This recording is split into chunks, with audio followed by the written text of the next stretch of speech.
VD91 news నేను శ్రావ్య బులెటిన్ల ముందుగా headlines. హైదరాబాద్లో 150 డ్రైవర్ ఉద్యోగాలకు నిరుద్యోగులు పోటెత్తారు.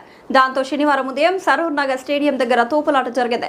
హైదరాబాద్లో 100 DRF 50 హెవీ వెహికల్ డ్రైవర్ల పోస్టులకు ఎంపికలు సరూర్ నగర్ స్టేడియంలో ఆగస్టు 8, 9 తేదీల్లో ఉదయం 5 గంటలకు ఈవెంట్స్ ఉంటాయని హైదరాబాద్ ప్రకటించింది. 170 సెకండ్లలో 800 మీటర్ల రన్నింగ్, 15 సెకండ్లలో 100 మీటర్లు లాంగ్ జంప్, 4 మీటర్లు, 6 మీటర్ల షార్ట్ పుట్, 7.2 kg ఈవెంట్లలో క్వాలిఫై అవ్వాలని ప్రకటించింది. దీంతో సరూర్ నగర్ స్టేడియంలో జరిగే ఈవెంట్స్ లో పాల్గొనేందుకు భారీగా నిరుద్యోగులు పోటెత్తారు.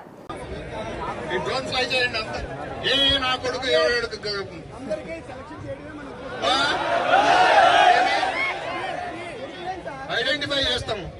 ఇట్లాగే చేస్తే మర్యాదకు చెప్తా ఉంటే అర్థం కాలేదు. దానికి ఒక పరిష్కారము, ఒక ఆచరణ సాధ్యమైన పరిష్కారం అనేది ఏదో చూద్దామని చెప్పేసి అంటే ఏముంటుంది. టోకెన్స్ ఉన్న వాళ్ళు ఇక్కడ ఉంటారు, ఆల్రెడీ ఉన్న వాళ్ళు. మిగిలిన వాళ్ళు టోకెన్ లేని వాళ్ళు దయచేసి వెళ్ళిపోండి. లేదు అంతే. అది మరి ఎంతమంది 6,000 మందికి ఎట్లా కండక్ట్ చేస్తారయ్యా? సాధ్యమైనట్లు ఉండాలి కదా. నిరుద్యోగులు ఉన్నారు, కరెక్టే బాబు. దాని ప్రకారమే చేయగలిగేట్టుగా మీరు సహకరించాలి కదా. చేయగలిగేట్టు సహకరించాలి కదయ్యా. ఎక్స్పెక్ట్ వస్తారు, కరెక్టే బాబు. కానీ ఇది ఈవెంట్ అనేది కండక్ట్ చేయగలిగింది.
ఆడదోడు ఒకసారి ఎంతమంది ఉన్నారో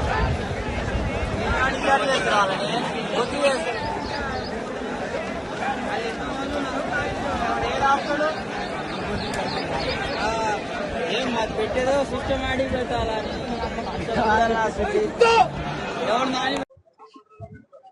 నా పేరు శ్రీకాంత్ అన్న, సూర్యాపేట డిస్టిక్ మాది. నిన్న వచ్చినాం మేము ఇక్కడికి. తెల్లారి గట్ల 4 గంటలకు వచ్చినాం. 2 years నుంచి ఉద్యోగాలు లేక వెయిట్ చేస్తున్నాం. హైడ్రాలో 150 జాబులు పడ్డాయి. 50 ఏమో డ్రైవర్, 100 ఏమో హైడ్రాకి సంబంధించిన పర్సన్, అసిస్టెంట్.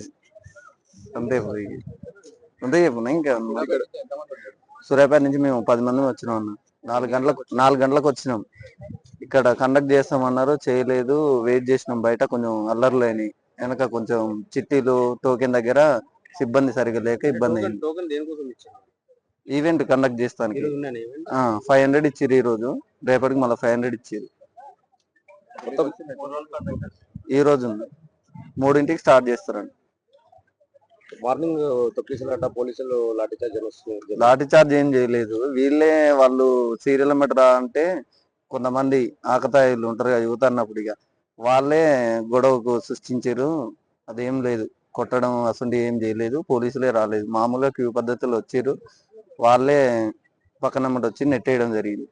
గొడవ అంటే ఏం జరగలేదు. జేఎస్ఎస్సీ CGL నియామక పరీక్షల్లో అక్రమాల ఆరోపణలపై ఆందోళన చేస్తున్న విద్యార్థి సంఘాల ప్రతినిధులతో ప్రభుత్వం సమావేశమైందని జార్ఖండ్ మంత్రి సుదివ్య కుమార్ తెలిపారు. వారి డిమాండ్లను ప్రభుత్వం సానుభూతితో పరిశీలించేందుకు సిద్ధంగా ఉందని తెలిపారు.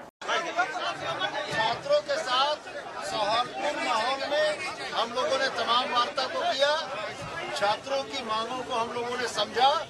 सरकार सहानुभूति पूर्वक छात्रों की मांगों पर विचार करने को तत्पर है.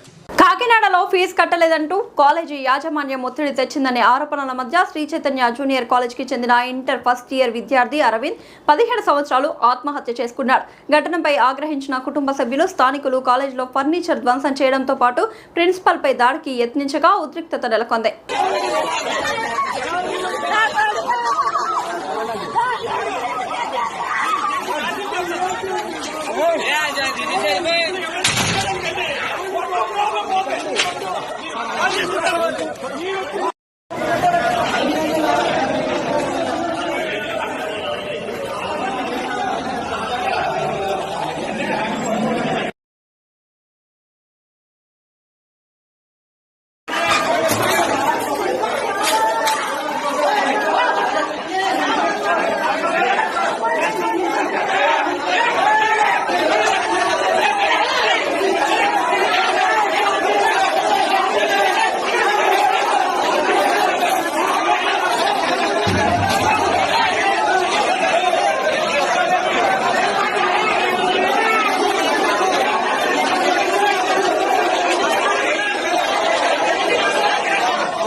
నందిగామ పట్టణంలోని గాంధీ సెంటర్లో దీక్షా శిబిరంలో 3వ రోజు వీరులపాడు మండలం నందిగామ పట్టణ మండలాల ఆధ్వర్యంలో ఏర్పాటు చేసిన రీలే నిరాహార దీక్షలకు మాజీ శాసనసభ్యులు డాక్టర్ మొండితోక జగన్మోహన్ రావు ప్రారంభించారు.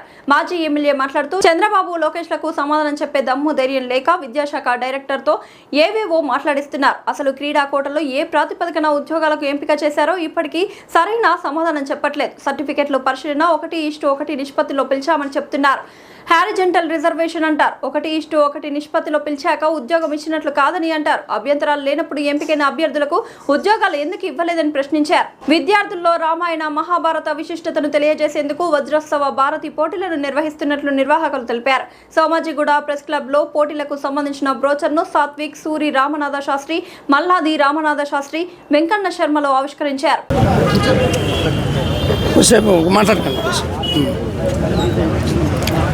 మాజీ ముఖ్యమంత్రి వైఎస్ఆర్ కాంగ్రెస్ పార్టీ అధ్యక్షులు జగన్మోహన్ రెడ్డి గారి పిలుపు మేరకు 3వ రోజు ఈవేళ నందిగామ పట్టణానికి సంబంధించి నందిగామ రూరల్ మండలానికి సంబంధించి వీర్లపాడు మండలానికి సంబంధించి యువకులు రిలే నిరాహార దీక్షలో పాల్గొనడం జరిగింది. ఈ డిఎస్సి మీద జరిగిన అవకతవకలకి యువకుల్లో స్పందన ఏంటి ఇప్పుడు మనం స్పష్టంగా చూస్తున్నాం, ప్రజల్లో కూడా వెళ్ళింది. ఈవేళ మీరు న్యూస్ పేపర్ చూస్తే కనుక విద్యాశాఖ డైరెక్టర్ గారు ఒక చాలా పెద్ద వివరణ ఇచ్చారు. మేము అడుగుతున్నది ఏంటి, స్పోర్ట్స్ కోటాలో డిఎస్సికి సంబంధించిన పరీక్ష ఎందుకు తీసేశారు?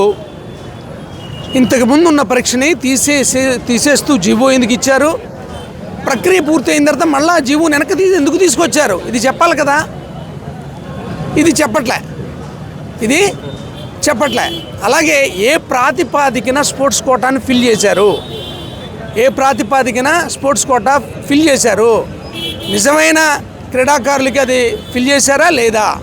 ఇది రెండోది. మూడోది, అసలు డిఎస్సిలో ఎలిజిబిలిటీ లేకుండా మ్యాథమెటిక్స్ సైన్స్ ఎలా చెప్తారు? చెప్పరు కదా. వీటికి సమాధానం చెప్పట్లే మీరు పైగా ఏం చెప్తున్నారు, 1:1 పిలిచామంటే ఖచ్చితంగా వస్తుంది అని కాదు అని చెప్తున్నారు. ఇలాగే మిగతా ఇంటర్వ్యూలు కూడా ఇలాగే ఉంటుందా? నామినల్గా ఆ పాయింట్ ఇస్తారు, ఏమని ఇది ఇంటర్వ్యూ మాత్రమే, కన్ఫర్మేషన్ కాదని. ఎందుకని ఇవన్నీ చూపించిన తర్వాత కన్ఫర్మ్ అవుద్ది. ఎంతమంది ఉంటే అంతమందినే వెరిఫికేషన్ పిలుస్తారనేది ఈ రాష్ట్రంలో చదువుకున్న వ్యక్తిని ఎవరిని అడిగినా చెప్తారు. 1:1 అంటే అర్థం ఏంటి? ఖచ్చితంగా మీకు వచ్చినట్టే, ఇది సర్టిఫికెట్స్ చూపిస్తే కన్ఫర్మ్ అయినట్టు. సర్టిఫికెట్స్ వెరిఫికేషన్ అవ్వలేదు కాబట్టి వచ్చినట్టు కాదని ఒక కాలం పెడతారు, అంతే తప్ప రాదని కాదు కదా. మీరు ఏ సర్టిఫికెట్స్ మీద అయితే ఈ సీటు తెచ్చుకున్నారో, అర్హత వచ్చిందో, మీకు జాబ్ రాబోతోందో అవి చూపించమనే కదా సర్టిఫికెట్ వెరిఫికేషన్ అని. మీరు పిలిచింది 1:1 అదే కదా. దానికి చెప్పకుండా 1:1 అంటే వస్తుందని కాదు, ఇవన్నీ డొంక తిరుగుడు సమాధానాలు ఏంటి? ఇది కాదు. ఇది ఛాలెంజ్ చేసింది ఎవరో లోకేష్ గారు, మాట్లాడిస్తుంది ఎవరితోటి? విద్యాశాఖ డైరెక్టర్ గారిది. విద్యాశాఖ డైరెక్టర్ గారి గురించి కూడా ఒక విషయం చెప్పాలా. వీరు గుంటూరు జిల్లాలో ఉన్నప్పుడే అక్కడ కలుషిత నీరు తాగి చాలామంది మరణించారు. అప్పుడే వీరు అక్కడే ఉన్నారు, అక్కడ జిల్లా కలెక్టర్గా ఉన్నారు. కనీసం రిపోర్ట్ని 3 నెలల తర్వాత కూడా ఈవిడి హెల్త్ రిపోర్ట్స్ని, ఆ ఇన్వెస్టిగేషన్ రిపోర్ట్స్ని కనీసం పెట్టలేదు. మేము వెళ్ళి అడిగినా కూడా. అంటే ప్రభుత్వం ఏం చెబితే అదే మాట్లాడుతుంది ఆ విద్యాశాఖ డైరెక్టర్ గారు అని చెప్పడానికి చెప్తున్నా. ఇటువంటి కలుషిత ఆహారానికి సంబంధించినటువంటి మృతుల గురించి మేము వెళ్ళినప్పుడు ఆ టెస్టులు చూపించమంటే చేస్తున్నాం అని చెప్పారు, కానీ ఇంతవరకు ఒక్క టెస్ట్ కూడా రివీల్ చేయలే. మళ్ళీ ఆవిడ ఇప్పుడు విద్యాశాఖ డైరెక్టర్గా వచ్చి మళ్ళీ ఇప్పుడు అవకతవకల మీద మాట్లాడుతున్నారు. ఎంత హాస్యాస్పదం ఇది. అసలు పరీక్ష ఎందుకు తీసేశారు అంటే, మేము టెట్ పెట్టాముగా. టెట్ అందరికీ ఉంటుంది. టెట్ ఉంటేనే కదా డిఎస్సికి వెళ్ళేది. డిఎస్సి రాయడానికి టెట్ ఎలిజిబిలిటీ. టెట్ అయిన తర్వాత డిఎస్సి రావాలా. డిఎస్సి వచ్చిన తర్వాత మార్కులు వాళ్ళ సర్టిఫికెట్ల ఆధారంగా మెరిట్ లిస్ట్ చేసి జాబ్స్ ఇవ్వాలా. అసలు ఎందుకు తీసేశారు, మళ్ళీ ఎందుకు రీఇంట్రడ్యూస్ చేశారు, ఎందుకు చేశారు చెప్పాలి కదా. ఇప్పటికే అందరూ గొడవ చేస్తున్నారు కదా ఫేక్ సర్టిఫికెట్స్ అని. మీరు ఎక్కడ వివరణ ఇస్తున్నారు? కాబట్టి లోకేష్ గారు, మీరు ఇలా ఆఫీసర్స్ తోటి కాదు, ఇంతకుముందు కూడా వీళ్ళతోటే పెట్టారు. మీరు ఛాలెంజ్ చేశారు. మీరు చెప్పండి, ప్లేస్ చెప్పండి, చక్కగా వస్తాం, మాట్లాడదాం. మేము అడుగుతుంది అదే కదా. ఇగో మేము ఇన్ని చెప్తున్నాం, మీరు వివరణ ఇవ్వాలి కదా. ఎందుకు తీసేశారు ఎగ్జాము, మళ్ళీ ఎందుకు రీఇంట్రడ్యూస్ చేశారు? 1:1 పిలిచి ఇదేంటి? ఇప్పుడు చాలామంది అభ్యర్థులు చెబుతుంది ఏంటంటే, అసలు ఏ సీట్లు దేనికి చేశారనేది లేదండి, ముందే చెప్తారు కదా, ఇది దీనికని. అట్లా కూడా లేదని చెప్తున్నారు. కట్ ఆఫ్ మార్కులు చెప్పట్లేదని చెప్తున్నారు. కాబట్టి మీరు ఖచ్చితంగా మీ చిత్తశుద్ధిని నిరూపించుకోవాల్సిందే. లేని పక్షంలో ఇది మీరు దీనికి తగిన మూల్యం చెల్లిస్తారు ఖచ్చితంగా. కొద్దిసేపు మాట్లాడకండి. మాజీ ముఖ్యమంత్రి వైఎస్ఆర్ కాంగ్రెస్ పార్టీ అధ్యక్షులు జగన్మోహన్ రెడ్డి గారి పిలుపు మేరకు 3వ రోజు ఈవేళ నందిగామ పట్టణానికి సంబంధించి, నందిగామ రూరల్ మండలానికి సంబంధించి, వీర్లపాడు మండలానికి సంబంధించి యువకులు రిలే నిరాహార దీక్షలో పాల్గొనడం జరిగింది. ఈ డిఎస్సి మీద జరిగిన అవకతవకలకి యువకుల్లో స్పందన ఏంటి ఇప్పుడు మనం స్పష్టంగా చూస్తున్నాం, ప్రజల్లో కూడా వెళ్ళింది. ఈవేళ మీరు న్యూస్ పేపర్ చూస్తే కనుక విద్యాశాఖ డైరెక్టర్ గారు చాలా పెద్ద వివరణ ఇచ్చారు. మేము అడుగుతున్నది ఏంటి, స్పోర్ట్స్ కోటాలో డిఎస్సికి సంబంధించిన పరీక్ష ఎందుకు తీసేశారు? ఇంతకుముందు ఉన్న పరీక్షని తీసేస్తూ జీవో ఎందుకు ఇచ్చారు? ప్రక్రియ పూర్తయిన తర్వాత మళ్ళీ జీవో వెనక్కి ఎందుకు తీసుకొచ్చారు? ఇది చెప్పాలి కదా. ఇది చెప్పట్లే. అలాగే ఏ ప్రాతిపాదికన స్పోర్ట్స్ కోటాను ఫిల్ చేశారు? నిజమైన క్రీడాకారులకి అది ఫిల్ చేశారా లేదా? ఇది రెండోది. మూడోది, అసలు డిఎస్సిలో ఎలిజిబిలిటీ లేకుండా మ్యాథమెటిక్స్, సైన్స్ ఎలా చెప్తారు? చెప్పరు కదా. వీటికి సమాధానం చెప్పట్లే మీరు పైగా ఏం చెప్తున్నారు, 1:1 పిలిచామంటే ఖచ్చితంగా వస్తుంది అని కాదు అని చెప్తున్నారు. ఇలాగే మిగతా ఇంటర్వ్యూలు కూడా ఇలాగే ఉంటుందా? నామినల్గా ఆ పాయింట్ ఇస్తారు, ఏమని, ఇది ఇంటర్వ్యూ మాత్రమే, కన్ఫర్మేషన్ కాదని. ఎందుకని? ఇవన్నీ చూపించిన తర్వాత కన్ఫర్మ్ అవుతుంది. ఎంతమంది ఉంటే అంతమందినే వెరిఫికేషన్ పిలుస్తారనేది ఈ రాష్ట్రంలో చదువుకున్న వ్యక్తిని ఎవరిని అడిగినా చెప్తారు. 1:1 అంటే అర్థం ఏంటి? ఖచ్చితంగా మీకు వచ్చినట్టే, ఇది సర్టిఫికేట్స్ చూపిస్తే కన్ఫర్మ్ అయినట్టు. సర్టిఫికేట్స్ వెరిఫికేషన్ అవ్వలేదు కాబట్టి వచ్చినట్టు కాదని ఒక కాలం పెడతారు, అంతే తప్ప రాదని కాదు కదా. మీరు ఏ సర్టిఫికేట్స్ మీద అయితే ఈ సీటు తెచ్చుకున్నారో, అర్హత వచ్చిందో, మీకు జాబ్ రాబోతోందో అవి చూపించమనే కదా సర్టిఫికేట్ వెరిఫికేషన్ అని. మీరు పిలిచింది 1:1 అదే కదా. దానికి చెప్పకుండా 1:1 అంటే వస్తుందని కాదు. ఇవన్నీ డొంక తిరుగుడు సమాధానాలు ఏంటి? ఇది కాదు. ఇది ఛాలెంజ్ చేసింది ఎవరో, లోకేష్ గారు. మాట్లాడిస్తుంది ఎవరితోటి? విద్యాశాఖ డైరెక్టర్ గారిది. విద్యాశాఖ డైరెక్టర్ గారి గురించి కూడా ఒక విషయం చెప్పాలా. వీరు గుంటూరు జిల్లాలో ఉన్నప్పుడే అక్కడ కలుషిత నీరు తాగి చాలామంది మరణించారు. అప్పుడే వీరు అక్కడే ఉన్నారు, అక్కడ జిల్లా కలెక్టర్గా ఉన్నారు. కనీసం రిపోర్ట్ని 3 నెలల తర్వాత కూడా ఈవిడి హెల్త్ రిపోర్ట్స్ని, ఆ ఇన్వెస్టిగేషన్ రిపోర్ట్స్ని కనీసం పెట్టలేదు. మేము వెళ్ళి అడిగినా కూడా. అంటే ప్రభుత్వం ఏం చెబితే అదే మాట్లాడుతుంది ఆ విద్యాశాఖ డైరెక్టర్ గారు అని చెప్పడానికి చెప్తున్నా. ఇటువంటి కలుషిత ఆహారానికి సంబంధించినటువంటి మృతుల గురించి మేము వెళ్ళినప్పుడు ఆ టెస్టులు చూపించమంటే చేస్తున్నాం అని చెప్పారు, కానీ ఇంతవరకు ఒక్క టెస్ట్ కూడా రివీల్ చేయలే. మళ్ళీ ఆవిడ ఇప్పుడు విద్యాశాఖ డైరెక్టర్గా వచ్చి మళ్ళీ ఇప్పుడు అవకతవకల మీద మాట్లాడుతున్నారు. ఎంత హాస్యాస్పదం ఇది. అసలు పరీక్ష ఎందుకు తీసేశారు అంటే, మేము టెట్ పెట్టాముగా. టెట్ అందరికీ ఉంటుంది. టెట్ ఉంటేనే కదా డిఎస్సికి వెళ్ళేది. డిఎస్సి రాయడానికి టెట్ ఎలిజిబిలిటీ. టెట్ అయిన తర్వాత డిఎస్సి రావాలా. డిఎస్సి వచ్చిన తర్వాత మార్కులు, వాళ్ళ సర్టిఫికెట్ల ఆధారంగా మెరిట్ లిస్ట్ చేసి జాబ్స్ ఇవ్వాలా. అసలు ఎందుకు తీసేశారు, మళ్ళీ ఎందుకు రీఇంట్రడ్యూస్ చేశారు, ఎందుకు చేశారు చెప్పాలి కదా. ఇప్పటికే అందరూ గొడవ చేస్తున్నారు కదా ఫేక్ సర్టిఫికెట్స్ అని. మీరు ఎక్కడ వివరణ ఇస్తున్నారు? కాబట్టి లోకేష్ గారు, మీరు ఇలా ఆఫీసర్స్ తోటి కాదు, ఇంతకుముందు కూడా వీళ్ళతోటే పెట్టారు. మీరు ఛాలెంజ్ చేశారు. మీరు చెప్పండి, ప్లేస్ చెప్పండి, చక్కగా వస్తాం, మాట్లాడదాం. మేము అడుగుతుంది అదే కదా. ఇదిగో మేము ఇన్ని చెప్తున్నాం, మీరు వివరణ ఇవ్వాలి కదా. ఎందుకు తీసేశారు ఎగ్జాము, మళ్ళీ ఎందుకు రీఇంట్రడ్యూస్ చేశారు? 1:1 పిలిచి ఇదేంటి?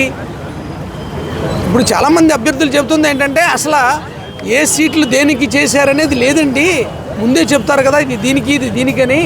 అట్లా కూడా లేదని చెప్తున్నారు. కట్ ఆఫ్ మార్కులు చెప్పట్లేదని చెప్తున్నారు. కాబట్టి మీరు ఖచ్చితంగా మీ చిత్తశుద్ధిని నిరూపించుకోవాల్సిందే. లేని పక్షంలో ఇది మీరు దీనికి తగిన మూల్యం చెల్లిస్తారు ఖచ్చితంగా. గంభీరావుపేట మండలం లక్ష్మీపూర్ తాండాలో ఇంట్లో జారిపడి బుక్యా జమిలి 85 సంవత్సరాలని వృద్ధురాలి కాలికి గాయమైంది. 108 అంబులెన్స్ వాహనంలో ఆసుపత్రికి తరలిస్తుండగా ఎల్లారెడ్డిపేట మండల కేంద్రంలోని రోడ్డుపై ఒక్కసారిగా వాహనం ఆగిపోయింది. మరో 108 వాహనం వచ్చే వరకు ఇబ్బంది పడుతూనే అదే వాహనంలో వృద్ధురాలు ఉండిపోయింది. నొప్పితో విలవిలలాడుతూ వృద్ధురాలు రోధించింది.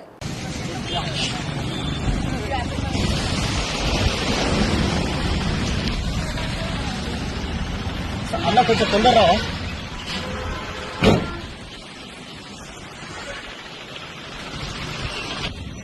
గమనిపోయిందా?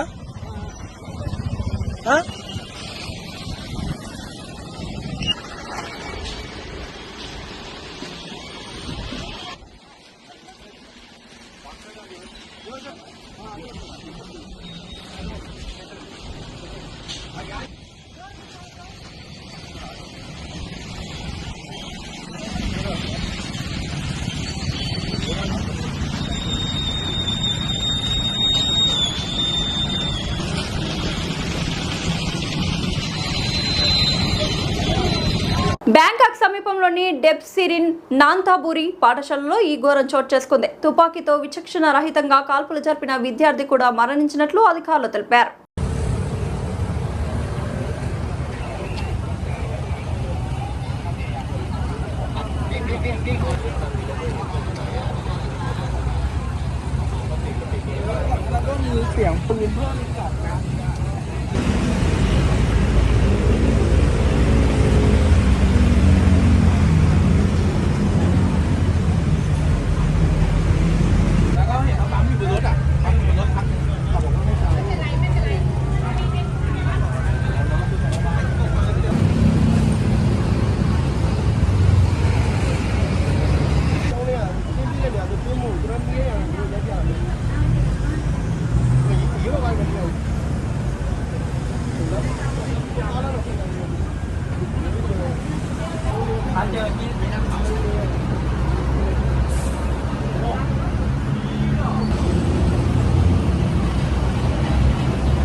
ఎస్వి యూనివర్సిటీ పోలీస్ స్టేషన్ పరిధిలోని Annamayya circle Sono vision mobile shop లో శుక్రవారం అర్ధరాత్రి భారీ చోరీ జరిగింది. దుండగులు గోడకు కన్నం వేసి షాప్ లోకి ప్రవేశించారు. సుమారు 50 యాపిల్ ఫోన్లతో పాటు ఇతర కంపెనీలకు చెందిన మరో 200 మొబైల్ ఫోన్లు, పలు ఎలక్ట్రానిక్ వస్తువులు అపహరించారు. చోరీకి గురైన మొబైళ్ల విలువ సుమారు 2 కోట్ల మేర ఉంటుందని షాప్ నిర్వాహకులు చెబుతున్న వైనం. సమాచారం అందుకున్న పోలీసులు ఘటనా స్థలికి చేరుకొని పరిశీలించారు. సీసీ కెమెరాల ఆధారంగా దర్యాప్తు చేపట్టారు.